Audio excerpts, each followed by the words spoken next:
Assalamualaikum warahmatullahi wabarakatuh. Suara saya terdengar? Aman Kak.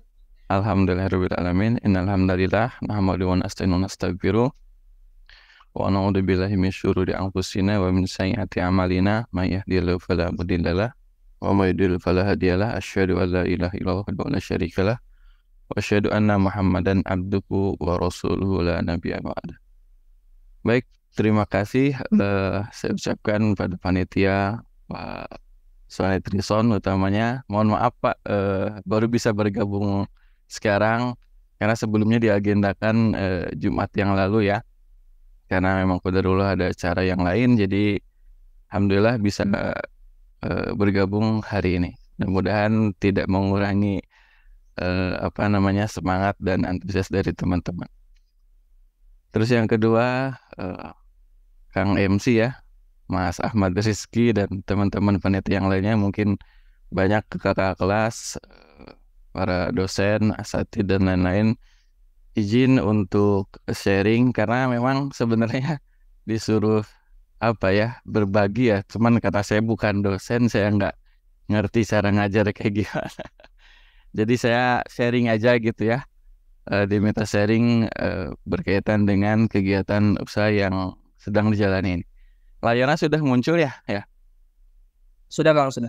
Ya, ingat slideshow aja, slideshow. Slideshow ya. Oke, langsung saja karena waktunya juga mungkin nggak terlalu banyak. Jadi saya ingin sharing aja. Ini pengalaman berdasarkan pengalaman di lapangan. Jadi mungkin akan banyak sekali hal-hal yang di luar kebiasaan atau apapun itu, nggak sesuai dengan teori-teori bisnis di kelas lah atau apa gitu. Karena banyak sekali kalau saya ketemu, apalagi di sini para cendekia ya, ini harusnya gini, harusnya gitu. Tapi kenyataan di lapangan ternyata banyak sekali hal-hal yang saya temui gitu. Karena basic saya bukan dari bisnis, basic saya ya sebenarnya pure dari perikanan ya. Kerja saya juga sebagai environmental specialist, jadi ya lebih ke peneliti gitu ya. Tapi memaksakan untuk pulang kampung.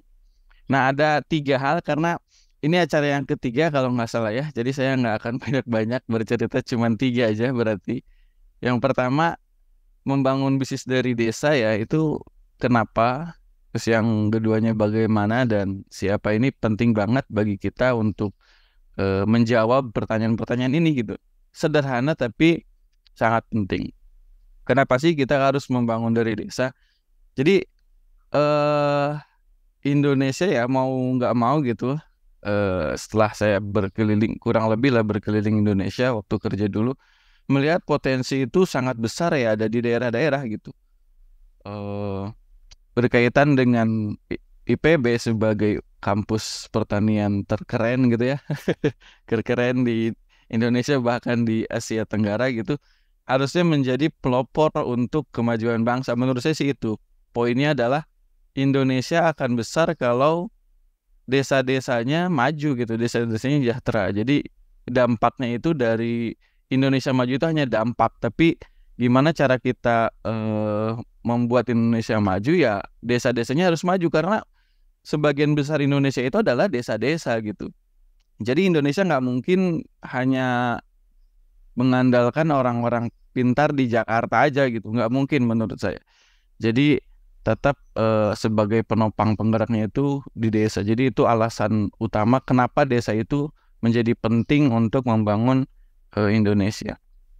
Terus yang kedua, kenapa juga akhirnya saya memutuskan balik lagi ke desa ya karena mungkin apa ya kemampuan saya ya hanya sebatas di level desa gitu. Jadi nggak muluk-muluk. Jadi apa yang saya bisa ya saya lakukan. Terus yang kedua, gimana strateginya? Yang strateginya ya kita harus hadir di situ gitu. Karena mau nggak mau ketika kita mau memberdayakan desa ya kita harus turun langsung, nggak bisa melalui konsep, tapi harus ada praktek di dalamnya. Dan siapa? Nah ini penting banget ketika akhirnya saya terjun ke desa ya. Maksudnya kalau kita hanya mengandalkan existing eh, teman-teman yang ada di desa ataupun perangkat desa ataupun orang-orang desa, banyak sekali yang mereka anggap hal-hal yang sekarang terjadi di desa ya itu biasa gitu. contohnya gini, ketika saya ke Riau gitu, saya ke Papua, saya ke Sulawesi misalkan, saya ngelihat di sana tuh banyak sekali kopra ya atau kelapa-kelapa yang hanya dibuang begitu aja gitu. Padahal ketika itu diolah akan menjadi sesuatu yang berharga. Termasuk sama ketika saya pulang ke desa ada ikan-ikan yang terbuang di tempat lain malah menjadi komoditas ekonomi gitu. Kayak di Padang ada ikan bili, di Kalimantan ada ikan seluang.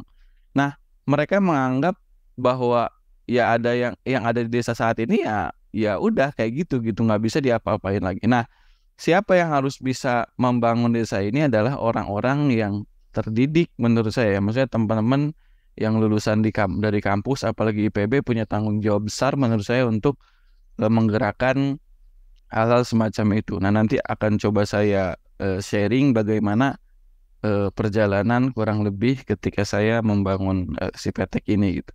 Karena ketika saya melakukan sesuatu itu teman-teman di desa akan menganggap dari zaman bahula gitu ya.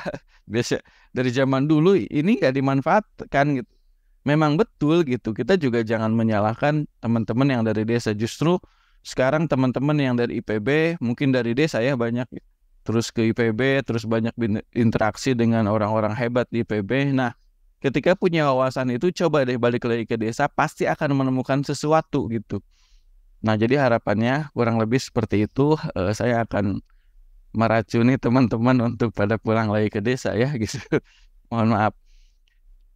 Nah, itulah alasan kenapa akhirnya saya memutuskan untuk resign. Jadi teman-teman mungkin semua atau sebagian besar dari teman-teman juga sama sih sebenarnya ketika lulus dari kampus ya, ingin mendapatkan pertama penghasilan, pekerjaan, atau hal-hal yang membanggakan gitu, khususnya bagi diri pribadi maupun bagi orang tua itu paling penting ya. Jadi orang tua mana yang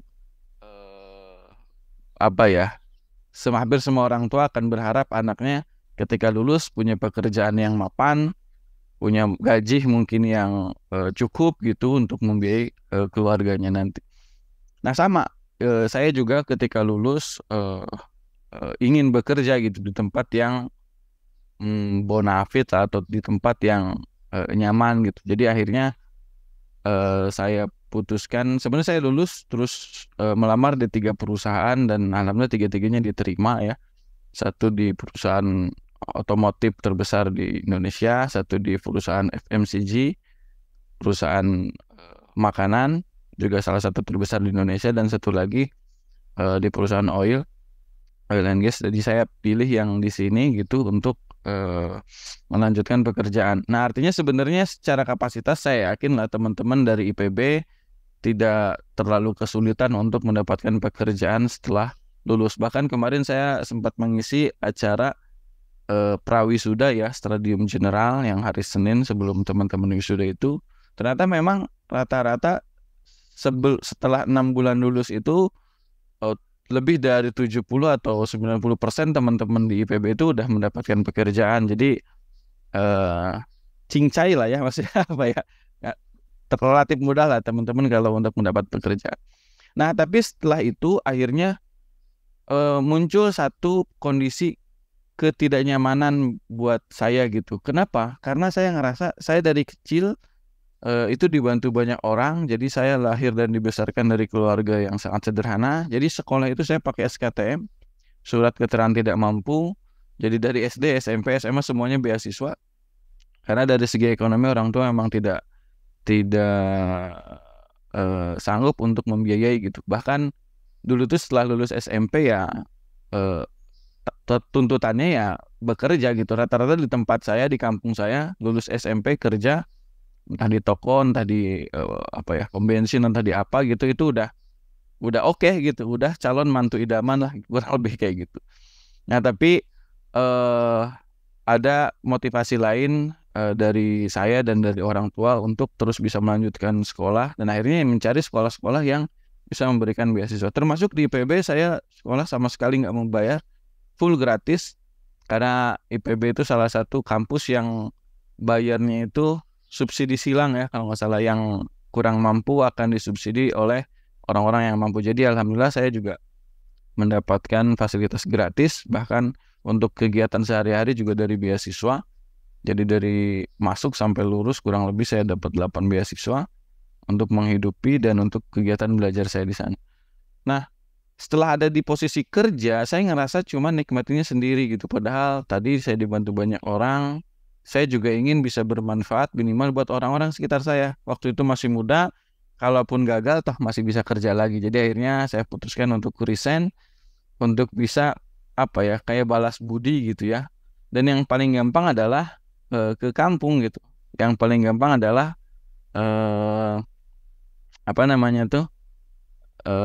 usahanya ya di kampung. Nah, ini ada ya, kira-kira bisa tayang. Resign dari perusahaan oil and gas, pulang kampung jualan ikan. Jadi dulu tuh sebagai environmental specialist, kerjaanku banyak banget keluar daerah, mendata biota laut dan terumbu karang yang ada di sekitar lokasi pengeboran minyak. Seru banget sih, bener-bener hobi yang dibayar. Tapi karena satu dan lain hal, akhirnya aku memutuskan untuk resign dan kembali ke kampung, mengolah ikan yang dulunya terbuang menjadi sumber uang buat masyarakat sekitar. Oh ya, ikan ini didapat dari nelayan danau ya, kemudian dibawa ke rumah produksi untuk diproses oleh ibu-ibu desa, dicuci sampai bersih, terus dibumbuin pakai rempah-rempah supaya nggak bau amis. Dan kita nggak pakai bahan pengawet ya, supaya aman dikonsumsi buat anak-anak. Doain ya, semoga bisnis ini bisa terus berkembang dan lebih banyak lagi orang yang mendapatkan manfaat. Tuh kan, bahagia banget deh lihat ibu-ibu bisa tersenyum lepas kayak gini. Oh ya, kalau mau order boleh banget nih, cek ranjang kuning ya. Oke, nah itu kurang resign dari ya. Nah, ini itu yang memutuskan tahun 2014 ya.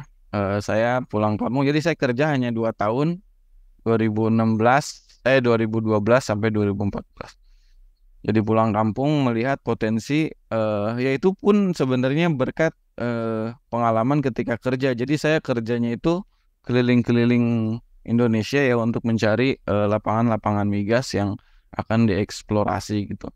Jadi saya ke Padang melihat ikan bili, saya ke Kalimantan melihat ikan seluang, ke Gorontalo ada ikan roa, di Jawa ada ikan wader ya dan lain-lain, dan setiap daerah itu punya ikan yang khas dan memiliki nilai ekonomi. Nah, di tempat saya ini ada nih ikan-ikan yang yang seperti ini ya. Orang masyarakat bilangnya ikan pepetek katanya ya. Tapi ini secara ilmiah namanya Parambasi seranga, dan itu ya salah satu udah jalannya ya dari Allah. Maksudnya dari segi perikanan ya nggak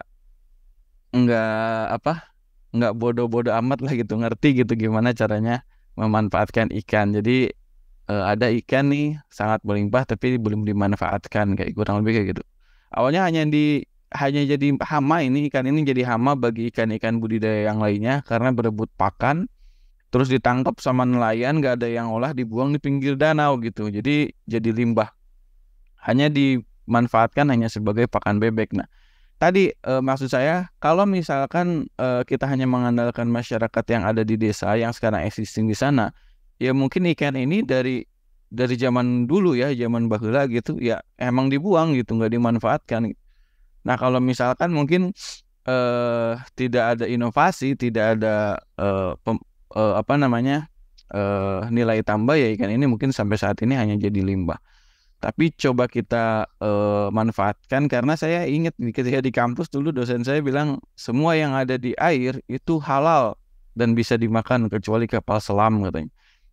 Jadi selagi itu bukan kapal selam ya coba kita manfaatkan. Jadi ini kita manfaatkan, dan mulai dari mana? Jadi teman-teman tuh banyak yang menganggap karena saya pernah kerja di oil mungkin modalnya banyak.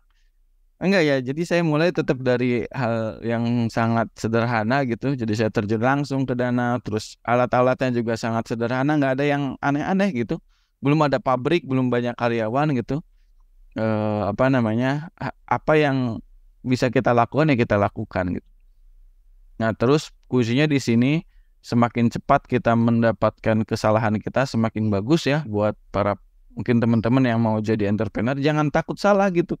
Saya heran teman-teman yang banyak sekali pengen merintis bisnis tapi takut salah gitu. Justru salah itu adalah bagian dari pembelajaran seorang entrepreneur. Kalau nggak ada yang salah, teman-teman nggak bakalan ada inovasi, nggak bakalan ada pertumbuhan. Jadi kalau teman-teman saat ini sedang merintis bisnis dan banyak kesalahan, jadi bersyukurlah karena semakin banyak kesalahan yang didapat, semakin cepat kesalahan itu akan semakin cepat berkembang bisnis kita.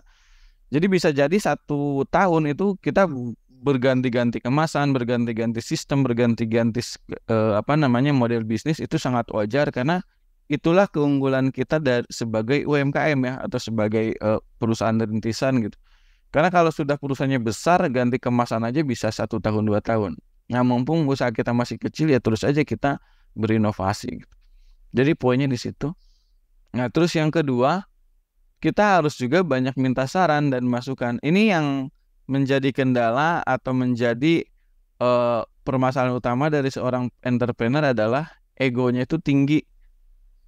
Karena ngerasa bahwa saya sebagai founder, saya menemukan resep, saya menemukan apapun itu, saya menemukan model bisnis, dan itu menjadi alasan mereka nggak mau mendengarkan pendapat orang lain. Padahal enak itu berdasarkan konsumen, bukan berdasarkan kita gitu. Jadi kita punya resep turun-temurun gitu. Kalaupun kata kita enak, kata konsumen gak enak, ya produk kita nggak bakalan laku kan kayak gitu. Nah, jadi sangat penting bagi kita sebagai seorang entrepreneur, apalagi ke desa, mau turun langsung, mau minta saran, termasuk dari orang-orang yang kita anggap pengetahuannya kurang dari kita. Jadi ketika kita di desa itu jangan sampai menganggap kita lebih pinter, enggak ya. Itu yang harus diperbaiki mungkin dari sisi kegiatan-kegiatan kemahasiswaan, karena banyak sekali kegiatan kemahasiswaan itu turun ke desa tapi pakai alma mater gitu ya. Jadi nanti tuh jadi ada jarak, ada gap antara kita dengan masyarakat. Jadi masyarakat itu nggak bakalan terbuka karena udah di ketakutan tersendiri. Tapi kalau kita pakaian biasa, terus datang dengan bahasa mereka, nggak pakai bahasa-bahasa yang di Inggris-Inggriskan gitu. Enggak ya, maksudnya datang aja ketika mereka ngomong bahasa Sunda, kita bahasa Sunda gitu ya. Supaya nyambung, supaya nanti masyarakat itu benar-benar ngerasa dekat sama kita, masalahnya itu mereka akan dicurahkan ke kita, dan semua informasi-informasi itu turun ke kita, dan barulah setelah itu baru kita mengambil keputusan. Kayak kurang lebih seperti itu. Nah, dari situ ya, kalau ini hanya bonus aja ya, maksudnya saya kira tidak terpikir sebelumnya kalau misalkan ketika resign pulang kampung bisa mendapatkan hal semacam ini. Ini bonus aja, bukan tujuan dan juga bukan harapan juga. Karena tujuan utamanya saya pulang ingin bisa bermanfaat, dan bahkan bayangan saya ya saya akan jadi anak desa, pagi-pagi sampai siang kerja gitu ya, terus sore-sore jaga portal atau gitu, malam-malam ikut ngeronda, ya kurang lebih gitu bayangan saya ketika waktu itu resign dan pulang ke desa. Tapi ternyata saya yakin kalau kita punya niat yang baik, kita akan ditemukan orang-orang yang baik gitu. Jadi Allah tuh maha adil lah gitu ya. Allah nggak akan membiarkan umatnya atau kita berjalan sendirian kalau kita benar-benar punya niat yang baik gitu. Jadi ini hal-hal semacam ini bonus aja. Nah, termasuk dari liputan-liputan media kayak gitu. Awalnya memang strict juga ya, ngapain sih diliput media gitu. Tapi ternyata dalam bisnis ya ternyata butuh juga kita gitu. Kenapa? Karena kita di desa nih, jualan kita kalau hanya mengandalkan di desa lagi ya akan sulit gitu. Jejaring kita hanya sebatas itu. Sedangkan kalau bisnis kita semakin besar, tentunya semakin banyak orang desa yang ikut bekerja, semakin banyak orang yang tersejahterakan. Jadi salah satunya ya kita bisa memanfaatkan media ini untuk menjadi platform marketing secara gratis ya. Dan kenapa media ini mau meliput kita walaupun usahanya masih kecil, usahanya juga nggak keren gitu ya, becek, basah gitu, pinggir danau, di kampung yang kecil. Tapi justru itu menurut mereka menarik gitu untuk diberitakan. Kenapa? Karena ada keunikan tersendiri. Jadi ini juga penting buat teman-teman ketika memulai bisnis, ketika punya bisnis, punya hal-hal yang unik, hal-hal yang beda dari yang lainnya. Tentu dari segi yang positif ya. Jadi di saat yang lain anak-anak muda sibuk cari kerja, saya usaha katanya. Di saat anak-anak muda kalaupun usahanya usaha bikin kafe atau di kota bangun startup atau apa itu yang keren lah gitu ya, memang keren gitu. Saya malah pulang kampung becek-becekan katanya kayak gitu. Terus di saat yang lain usaha itu mempekerjakan ini apa ya laki-laki gitu ya supaya lebih efektif dan efisien kerjanya lebih banyak hasilnya. Saya mempekerjakan ibu-ibu yang sudah sepuh lagi gitu. Jadi ada beberapa keunikan yang bagi kita sebenarnya memang tujuan utama kita kenapa memberdayakan ibu-ibu, karena kalau bapak-bapaknya sudah pada kerja jadi buruh tani gitu ya. Jadi ibu-ibunya daripada ngegosip, daripada nonton sinetron, yang mending kerjakan, kurang lebih kayak gitu. Jadi itu hal-hal sederhana bagi kita, tapi ternyata bagi orang lain itu menjadi nilai-nilai yang menarik gitu untuk diberitakan. Nah, muncul tahun 2020 ya, ini hampir semua kena dampak gitu, termasuk Zoom ini kan juga munculnya di 2020-2021 gitu. Coronavirus datang, hampir semua UKM gulung tikar, hampir 50% UKM gulung tikar, dan termasuk kita juga kekhawatiran gimana nih keberlanjutan bisnis kita gitu. Sedangkan ibu-ibu sudah banyak yang ikut, nelayan sudah banyak yang jadi mitra gitu kan. Nah, ternyata setelah kita jalani justru kita malah malah ada kecenderungan peningkatan penjualan ketika pandemi gitu. Kenapa? Karena kita sudah mulai digitalisasi pemasaran. Hampir semua UKM tutup karena mereka nggak bisa jualan di offline atau di toko oleh-oleh atau di bazar. Tapi masyarakat Indonesia tetap butuh makan gitu. Nah, dari mana? Dari UKM-UKM yang sudah terintegrasi dengan digital. Makanya dari situ justru akhirnya saya kembangkan sampai ketika produksi hari ini, ketika ada permintaan hari ini maksudnya, itu baru bisa kita kirim 2-3 minggu ke depan karena saking membeludaknya permintaan, produksi kita sudah melewati batas kapasitasnya gitu. Jadi kita harus terus membangun pabrik kita, mengembangkan kapasitas produksi supaya mencukupi kebutuhan konsumen. Tapi akhirnya lagi-lagi kita diketemukan dengan orang-orang yang baik ya. Ternyata banyak UKM yang mau gulung tikar yang sudah give up gitu. Sampai banyak di grup-grup itu saya jual mesin, saya jual apa supaya apa? Supaya bisa gaji karyawannya, supaya nggak terlalu banyak hutang. Nah, akhirnya coba saya hubungin satu-satu gitu UKM-UKM itu untuk bermitra, berkolaborasi. Ada dari Pacitan, dia UKM abon tuna gitu kan. Daripada bangkrut udah kirim ke kita jualin. Ada dari Madura jualan crispy teri gitu, kalau nggak salah ikan teri, bangkrut kita jualin. Nah, awalnya kita jualkan dengan brand-brandnya mereka ya, merek-merek mereka, ada Bahari Biru, ada Intan Laut atau apa gitu. Ternyata konsumen kita, reseller kita, mitra kita nggak tertarik. Kenapa? Karena mereka menganggap bermitranya dengan si Petek katanya. Oh, kalau gitu berarti kalau kita rebranding produk-produk UKM tadi dengan brand si Petek mau katanya. Jadi akhirnya kita bermitra dengan UKM sebagai supplier utama kita, terus kita rebrand dengan menggunakan si Petek. Jadi si Petek itu sekarang udah bukan menjadi produk, tapi sudah menjadi brand yang melekat sebagai lauk makan praktis di minimal di teman-teman reseller, minimal di konsumen-konsumen si Petek. Jadi akhirnya kita berkolaborasi dengan yang lainnya. Dan muncullah berbagai produk-produk baru. Ini yang asli dari kita ya cuman yang kuning ini gitu. Sisanya semuanya dari supplier. Tapi kita brand si Petek dan sekarang udah lebih dari 30 varian produk si Petek. Akhirnya kita bermitra dengan teman-teman yang lain.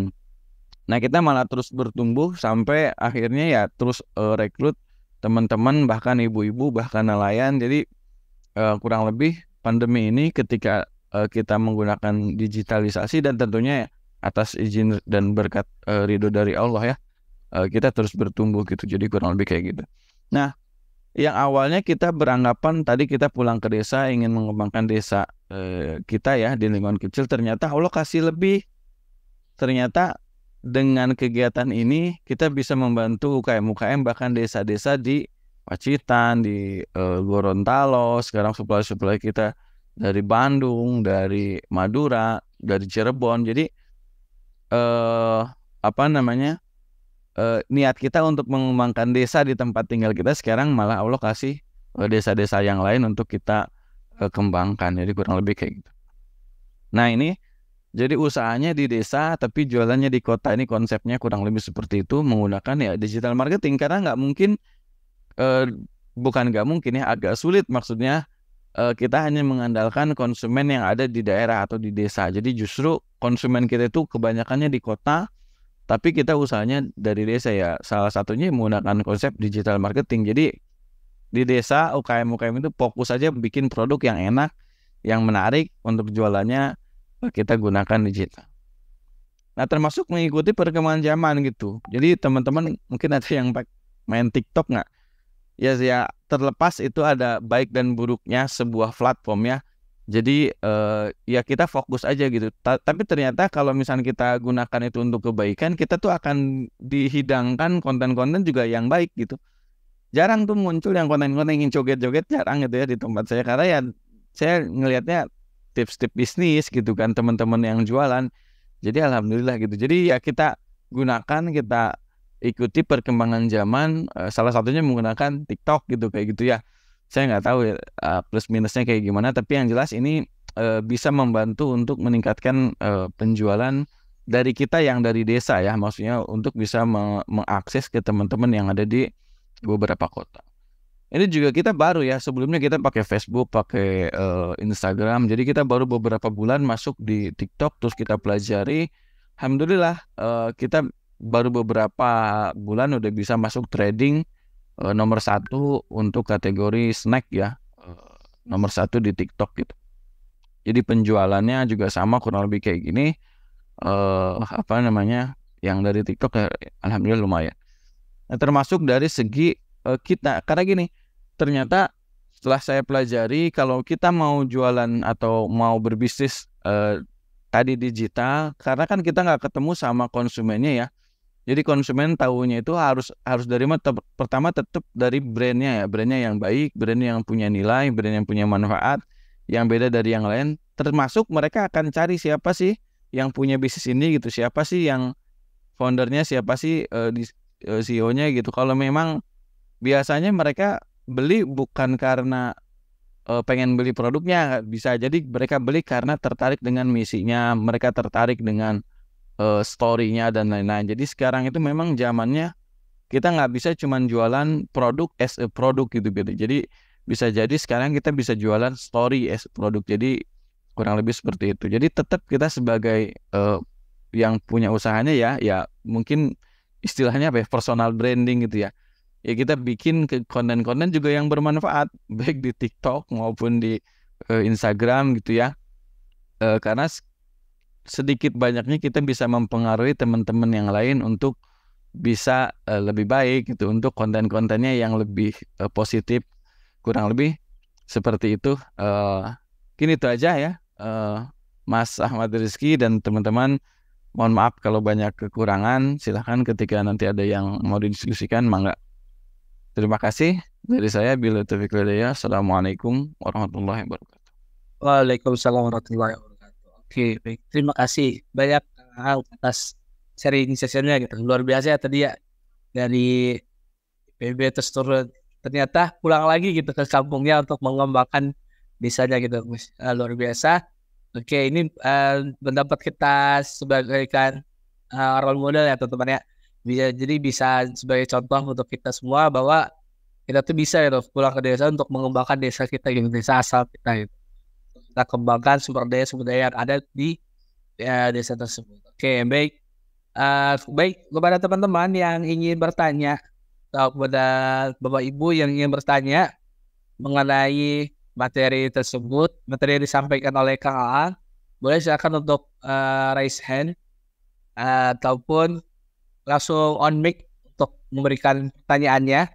Terus juga yang ingin bertanya melalui kolom chat, boleh dipersilakan. Nanya nih Pak Aang, saya asli Riau. Di sini di Riau umumnya banyak perkebunan sawit. Jadi saya perhatikan di sini. Ini di luar yang Bapak Bapak kan di perikanan, kalau saya yang di perkebunan. Yang mau saya tanyakan. Di sini jangkos tandan kosong kelapa sawit itu banyak dibuang atau enggak dimanfaatkan, cuman ditebak gitu aja. Jadi saya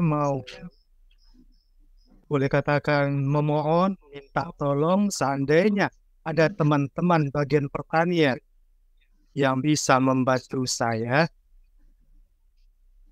berkeinginan ingin membuat pupuk kompos supaya petani kita maklumlah sekarang pupuk mahal, semua mahal. Petani kecil itu kadang-kadang mengeluh aturannya 1 batang 1 kilo, paling enggak sekarang udah setengah kilo. Otomatis pendapatannya dari hasil pertanian sawit itu berkurang. Saya sekali masalahnya jangkos banyak dibuang begitu saja.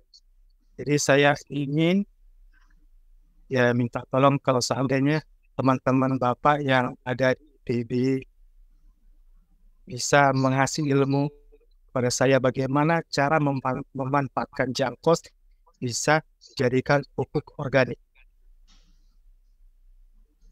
Ya itu aja Pak. Terima kasih sebelumnya. Oke, baik. Terima kasih atas masukan dan pertanyaannya. Oke, berarti tadi intinya dari ini kayak diminta saran ya dia mengenai kayak seperti apa kayak apakah ada teman yang memiliki keahlian dan untuk mengubah dari tadi hasil dari sawit itu diubah ke pupuk. Ya, itu ya. Ya Pak. Ya baik. Monggo, nanya. Oke, baik, terima kasih. Salam kenal Pak Hendri ya. Memang secara teknis pasti saya sangat awam berkaitan dengan sawit ya, berkaitan dengan kompos ya, karena ya dari keilmuan juga saya nggak belajar, juga dari pengetahuan juga mungkin saya kurang banyak tahu tentang itu ya.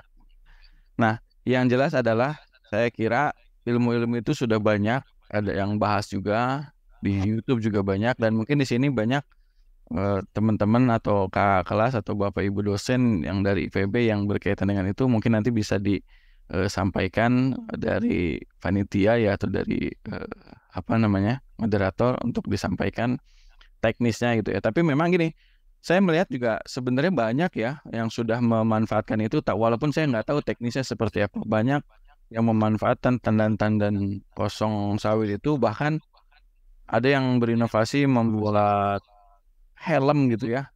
Terus ada juga yang pakan ternak dan lain-lain dari sawit. Secara teknis, secara itu mereka bisa dan sudah terbukti gitu. Tapi memang yang jadi masalah nanti di masalah pemasaran. Kalau untuk membuat produk, saya kira di YouTube dicek cara membuat kompos dari tandan sawit kosong gitu, atau apa gitu. Kayaknya banyak ya yang membahas, tapi yang akan nanti lumayan jadi PR gimana caranya menjualkan. Nah, hal kayak gitu misalkan ketika kita berkaitan dengan petani, kita bisa direct jual langsung ke petani ya. Kalau memang nanti HPP-nya masuk, kalau misalkan ternyata tidak, berarti harus dalam skala besar, berarti B2B. Jadi ada nanti PR-nya setelah nanti produknya jadi, gimana caranya produknya laku kan gitu. Sama kayak kita ketika memanfaatkan ikan petek ini gitu, nggak tahu gimana harusnya ya, akhirnya mau nggak mau kita harus trial error sendiri. Kita goreng, oh ternyata lengket-lengket tuh gitu kan. Terus yang kedua ketika kita goreng, oh masih banyak durinya. Ketiga kita goreng pakai tepung, oh tepungnya jadi keras. Akhirnya terus memang itulah kegagalan yang tetap harus kita lakukan. Nah, jadi seorang entrepreneur. Jadi nggak mungkin banget, ini sangat tidak mungkin buat yang lain juga. Ketika kita mau mulai bisnis, bikin langsung jadi, langsung laris, pasti nggak mungkin ya. Akan sangat sulit. Nah itu yang harus menjadi catatan aja, bahwa ketika kita nanti mau berbisnis, kita sudah tahu resikonya banyak, kita sudah tahu tantangannya banyak, tapi ada solusinya pasti dari setiap tantangan itu. Nah mungkin itu, dan saya yakin juga jawaban saya tidak menjawab ya dari Pak Henry, saya mohon maaf. Nanti untuk teknisnya bisa dicari tahu, tapi nanti untuk masalah mungkin marketing, pemasaran, kalau produknya sudah ada boleh lah nanti kita coba diskusi lagi kayak gitu, karena mungkin secara basic saya nggak ngerti cara ngelola itu. Oke, baik. Terima kasih atas jawabannya. Oke, nanti mungkin dari bantu bisa aja yang kita bantu untuk mencarikan mengenai ini dari IPB yang benar-benar ahli gitu dalam bidang pertanian. Oke, untuk saat aja ada yang ingin bertanya lagi? Dari yang lain, Bapak Ibu, teman-teman yang ingin bertanya?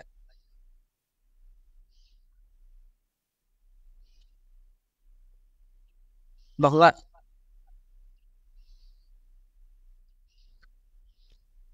kepada Pak Hendrianto, iya tadi udah on mic.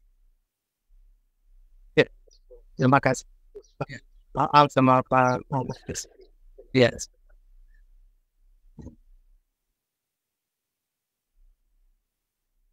Oke. Oke, untuk yang lain dari jamaah dari teman-teman ada yang ingin ditanyakan lagi mengenai dari program atau perusahaan speknya atau dari itu apa namanya kegiatan-kegiatan bisnisnya, merintis bisnis dan lain sebagainya, ingin ditanyakan? Ya, terima kasih. Boleh saya Muhammad Nur? Silakan, monggo. Mohon maaf, off cam nih. Enggak. Ini Pak. Terima kasih atas kesempatannya. Saya tertarik sekali ya dengan paparan Kang Ang, luar biasa ya. Saya dari Maluku Utara, Kang. Ya, jadi tadi sempat disebutkan ya beberapa daerah punya ikan yang memang termasuk khas misalkan ya. Tapi kalau saya lihat tadi produknya Kang Ang ini mungkin masih ikan tawar ya, air tawar ya. Mungkin di daerah saya tuh kebanyakannya ikan air asin ya, karena memang kepulauan. Jadi yang menariknya itu adalah bagaimana tadi sebuah keyakinan bahwa membangun dari desa itulah menjadi pintu kemakmuran Indonesia sebenarnya ya. Ini mungkin sedikit nanti bisa ada penekanan dari Kang Ang, bagaimana bisa meyakini itu gitu, bahwa kita harus membangun dari desa, sehingga sampai sudah kerja di perusahaan yang bonafit itu langsung pesan lagi ke desa. Yang kedua, ini kan kaitan dengan tadi kemanfaatan bagi masyarakat, terutama kaum-kaum yang sudah lansia itu ya. Saya sebenarnya begini juga Kang, saya ini kan PNS yang mungkin sedikit lagi sudah pensiun. Saya kira memang penting juga tidak hanya milenial yang kita perhatikan ya, tapi bagaimana juga kaum-kaum yang sudah lansia ini, karena saya kira bahwa misalkan kayak PNS yang setelah pensiun itu saya lihat kan banyak yang kebingungan juga gitu. Nah ini setelah saya aktif dari pekerjaan dari PNS mau bikin apa gitu ya. Nah ini kalau tidak terarahkan dengan baik, saya kira juga memang bisa jadi permasalahan tersendiri. Nah saya kira memang ini juga penting bagaimana Kang Ang melihat potensi orang lansia ini gitu ya, untuk bisa tetap berdaya di umur yang sudah lansia. Terima kasih. Oke, baik. Mungkin bisa langsung dijawab. Baik, terima kasih Pak Muhammad Nur. Salam kenal. Menarik ya. Di Maluku saya ke Pulau Obi, Pulau Bacan, terus Halmahera, keren banget. Wah itu tempat saya tuh Kang. Di mana? Saya di Bacan. Oh di Bacan. Iya kan. Alhamdulillah ya. Saya sempat nginep di kepala suku tuh namanya saya. Sampai dikasih batu-batu dulu waktu itu ya. Alhamdulillah. Iya, menariknya adalah untuk saat ini justru sekarang penjualan kita ya, dari tadi kita awalnya memang dari satu produk ikan pepetek tadi ya, ikan kecil yang terbuang sekarang jadi produk, itu bisa dimanfaatkan menjadi nilai ekonomi bagi ibu-ibu. Nah sekarang juga kita bukan cuma di air tawar Kang Pak tadi. Kita ada ngolah abon tuna, ngolah juga teri. Tapi dari mitra-mitra yang lain gitu. Dari mitra-mitra yang lain akhirnya kita bantu pasarkan. Termasuk bahkan di luar produk perikanan. Kita sekarang ada kentang Mustafa, ada keripik kulit ayam dan lain-lain. Basreng sampai keripik kaca dan lain. Jadi artinya setelah pandemi memang awalnya saya menganggap bahwa karena saya orang perikanan, terus saya menganggap bahwa DNA bisnis kita kan bisnis itu ada DNA ya, DNA bisnis kita itu di perikanan. Kita akan besar nih, visi misi kita akan besar menjadi sebuah perusahaan produk perikanan. Karena ya tadi lingkup saya hanya perikanan, orang-orang yang saya kenal juga orang-orang perikanan. Nah, tapi setelah pandemi banyak UKM-UKM yang lain yang gulung tikar, yang hampir bangkrut dan itu ibu-ibu semua rata-rata ya. Nah, tapi kegiatan saya tetap terus jalan dan bahkan dari segi kebahagiaan atau apa ya, kegembiraan lebih bahagia gitu bisa membantu UKM, melihat UKM yang mau kolaps bangkit lagi, mereka senang lagi, mereka bisa usaha lagi gitu. Dan ternyata memang setelah didalamin bisnis yang menarik menurut saya, kan masing-masing punya ketertarikan dalam bisnis ya. Bukan di ikannya tapi di apa ya, di pemberdayaannya. Saya akan lebih senang melihat ibu-ibu bisa ngegoreng lagi, ibu-ibu bisa kerja lagi gitu. Jadi ternyata apapun bisnisnya yang itu bisa melibatkan warga lokal, ibu-ibu, itu menjadi DNA bisnisnya si Petek sekarang. Jadi tidak dibatasi dari produk perairan tawar aja gitu. Jadi produk-produk yang lain juga sangat bisa. Bahkan sebenarnya ini kita lagi mengkonsep sebenarnya yang paling besar nanti potensi yang belum digarap adalah ikan asin, Pak. Jadi ikan asin itu olahan terbesar di Indonesia dan itu juga ekspor ke berbagai negara. Tapi belum ada ketika kita tanya apa brand ikan asin yang paling terkenal, nggak ada tuh yang bisa jawab. Tapi kalau apa brand nugget gitu, ada yang bilang Fiesta lah, terus misalkan Cam dan lain-lain gitu. Nah di perikanan, apalagi misalkan ikan asin itu marketnya sudah jelas, pengolahnya juga sudah jelas, tapi nggak ada brand yang meyakinkan. Kenapa? Mereka takut ada formalin lah, mereka takut ada pengawet dan lain-lain. Nah kalau brand kita bisa masuk ke sana dan kita pastikan semua produk yang kita kelola, kita sudah pastikan dari hulu sampai hilirnya aman, tanpa formalin, tanpa apa, keunggulannya apa. Karena marketnya sudah jelas tuh ikan asin. Dan itu ikan asin di seluruh Indonesia pasti ada saya kira, termasuk di Maluku ya. Bahkan di Maluku ikan kerapu pun di asin waktu itu saya coba, saking banyaknya ikan di sana gitu. Nah artinya potensi ke depan itu sangat besar, apalagi kalau misalkan tadi yang mau pensiun gitu ya, yang mau apa gitu, itu bisa mulai diperhatikan dari sekarang. Karena nanti kalau mulainya pas pensiun Pak nanti akan repot sekali gitu, akan repot, akan sudah nggak ada kegiatan. Nah mungkin mulai dari sekarang bisa diluangkan waktunya. Dan kalau memang kitanya belum bisa, menurut saya yang paling mudah adalah kita kolaborasi dengan anak-anak muda Pak. Itu paling shortcut ya, jalur cepat gitu. Saya juga merekomendasikan ibu-ibu UKM dan lain-lain yang di desa-desa itu tidak belajar digital marketing. Kenapa? Karena pusing lagi, karena capek lagi. Mendingan cari anak-anak muda, kolaborasi dengan dia, kasih aja gaji atau persentase atau bagi hasil dengan anak-anak muda ini. Jadi yang bapak-bapak, yang ibu-ibunya yang sudah sepuhnya itu fokus di produksi, yang ngurusin marketingnya anak-anak muda. Karena mau nggak mau anak-anak muda ini dia lahir dengan kondisi digital yang sudah canggih, mereka cepat beradaptasi dengan digital, biar mereka yang mempelajari digital marketingnya. Jadi kurang lebih kayak gitu Pak Muhammad Nur. Jadi persiapan mungkin nanti untuk pensiun itu bisa dimulai dari sekarang untuk mencari anak-anak muda yang potensial gitu, untuk diajak sebagai mitra. Karena kalau kita sendiri akan sulit sih menurut saya. Kurang lebih gitu. Terima kasih.